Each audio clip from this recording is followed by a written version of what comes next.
Hi friends, welcome back to my channel. நான் படித்த குட்டி கதையில் எனக்கு ரொம்ப பிடிச்ச கதையை எனக்கு உங்ககிட்ட ஷேர் பண்ண போகிறேங்க. ஒரு மனுஷன் மலை உச்சியில் திடீர்னு தவறி விழுந்துட்டான். அப்படி தவறி விழும்போது அவனுக்கே தெரியாமல் ஒரு பாறையில் இருக்க மரக்கிளையை பிடிச்சி தொங்கிட்டு இருந்தாங்க. பிடி தளர்ந்தால் பாதாளம் போகும் அபாயம் அவனுக்கு. அவன் அது வரைக்கும் கடவுளை பெருசாக நம்பினதே கிடையாது. அப்போது அந்த நேரத்தில் கடவுளை நினைக்கிறான். கடவுளை நினச்சி, கடவுளே, நான் உன்னை முழுமையாக நம்புகிறேன், நீ தான் என்னை காப்பாற்றணும் அப்படின்னு வேண்டுறான்.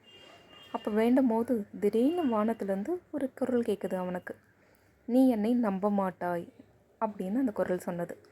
அதுக்கு அவன் மறுபடியும், கடவுளே, நீ என்னை கைவிட்டுறாத, நிச்சயம் நான் உன்னை நம்புகிறேன் அப்படின்னு சொல்கிறான். மறுபடியும் அந்த குரல் சொல்லுது, எனக்கு நம்பிக்கை இல்லை.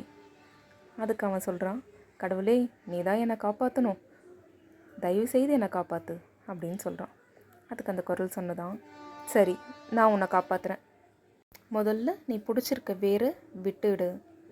ஐயோ, வேரை விட்டால் நான் கீழே விழுந்து இறந்துருவனே அப்படின்னு சொல்லிட்டு அவன் வேரை விடவே இல்லை. அதுக்கப்புறம் அவனுக்கு எந்த குரலுமே வானத்திலிருந்து கேட்கலைங்க. ஸோ இந்த கதையிலேருந்து நமக்கு தெரிகிற நீதி, வாழ்க்கையிலும் இப்படி தாங்க.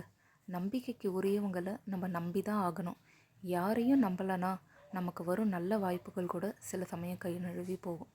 தேங்க்ஸ் ஃப்ரெண்ட்ஸ், தேங்க்ஸ் ஃபார் வாட்சிங் தி வீடியோ.